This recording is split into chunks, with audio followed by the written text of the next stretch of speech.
ঘটনাটি ঘটেছে যে এই স্কুলের চত্বরে ড্রাগের নেশা করছে ছেলেপেলে এখানে স্কুলের মধ্যে আসে, এটাই দেখলাম ঘটনা চত্বরে। কতদিন ধরে? আনুমানিক তোর সঠিকভাবে জানা যাচ্ছে না, কিন্তু দীর্ঘদিন ধরে হচ্ছে এটা শোনা যাচ্ছে। আজকে কি করলেন আপনারা?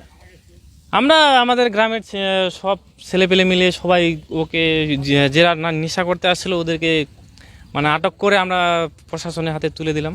কি চাইছেন এখন আপনারা? চাইছি বলতে যারা নেশা করতেছে তাদের তো ক্ষতি হচ্ছেই, তাছাড়া ওর যে বন্ধু বান্ধব আশেপাশের ছেলেপেলে আছে ওরা যে শিখছে এটাও তো ক্ষতি হচ্ছেই। এটাই চাইবো যে প্রশাসন যেন বিক্রি না করে, বিক্রি না হলে তো ছেলেপেলে করবে না, না এই ব্যবস্থার জন্য পুলিশ প্রশাসন যদি নেয় তা খুবই ভালো হয়। এই চত্বরে কি কোন নেশা? না অবশ্য বিক্রি তো অবশ্যই হচ্ছে, না হলে ছেলেপেলে পাবে কোথায়?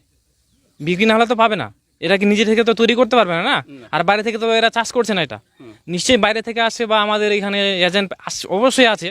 এই এজেন্টগুলোকে আগে প্রশাসন যদি ধরে তাহলে এজেন্টগুলোকে ধরলে মেন যে মাথা আছে ওকে পাওয়া গেলে যদি ধরে তো খুব ভালো হয়। আপনার নাম? আমার নাম কুশল রায়। ছেলে দুইটা মানে নেশা পান করছে তো, আচ্ছা, এটা শুনলাম আমি।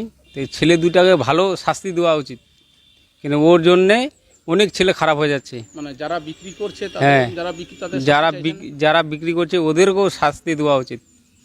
বাস স্যার। তাদের নাম কি, কোথায় বাড়ি জানা গেছে? না ওগুলো আমি তো জানি নাই, আমি তো এখানে ধান মানে এই জমিটা দেখতে আসছি। উত্তর দিনাজপুর কালিয়াগঞ্জের 10 নম্বর মালগাঁও গ্রাম পঞ্চায়েতের মহিষাডাঙ্গি জুনিয়র হাই স্কুল প্রাঙ্গণে কুনোর এলাকার দুজন বাসিন্দা দেখতে পাচ্ছেন এই যে স্কুলের মিড ডে মিলের খাবার যে জায়গা রয়েছে সে জায়গার পিছনে বাথরুম রয়েছে, সেই জায়গাটাই আতুর ঘর মনে করে নিয়েছিলেন নেশা করার, এবং দীর্ঘদিন ধরে সেখানে নেশা করতেন। স্কুল ছুটি হয়ে যেত, স্কুলের শিক্ষক শিক্ষিকারা যখন চলে যেত নেশার জায়গাটাকে তো বেছে নিয়েছিলেন।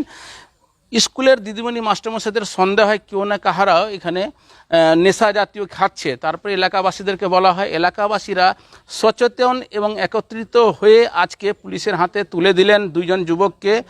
20 থেকে 25-এর মধ্যে সেই যুবকগুলো বয়স রয়েছে, এবং পুলিশ প্রশাসন তাদেরকে আটক করেছে এবং জিজ্ঞাসাবাদ চালাচ্ছে কোথায় থেকে কিভাবে তার মাস্টার মাইন্ড কে রয়েছে, তদন্ত চলছে। আমি হার্স নিউজের পক্ষ থেকে প্রশাসন থেকে আবেদন করছি, এই দুজন যুবক কোথায় থেকে কিভাবে নিয়ে আসছিলেন খাবার জিনিস, ড্রাগস, নেশা করার, মাস্টার মাইন্ডকে যেন সামনে নিয়ে আসা হোক এবং দৃষ্টান্তমূলক তার শাস্তির আবেদন করছি। এছাড়া হার্স নিউজের পক্ষ থেকে আবেদন থাকছে, যুব সমাজ একেবারে নেশাগ্রস্ত হচ্ছে, ধ্বংসের মুখে চলে যাচ্ছে। বিভিন্ন পানের দোকানগুলোতে যে 18 বছরের নিচে যে বাচ্চারা কোনো সময় নেশা জাতীয় জিনিস আনতে গেলে যেন নিষিদ্ধ করা হয়, না দেওয়া হয়, এ নিয়ে কিন্তু পুলিশকে আরও কঠোর ব্যবস্থা নিতে হবে পানের দোকানদারদের থেকে, যারা 18 বছর নিচের বাচ্চাদেরকে পান, সিগারেট, খৈনি, গুটকা দিয়ে দিচ্ছে খাবার জন্য। যেন এই ধরনের স্টেপটা কিন্তু নেওয়া উচিত প্রশাসনকে। উত্তর দিনাজপুর থেকে আমি হরেন্দ্র কুমার, আপনারা দেখছেন হার্স নিউজ।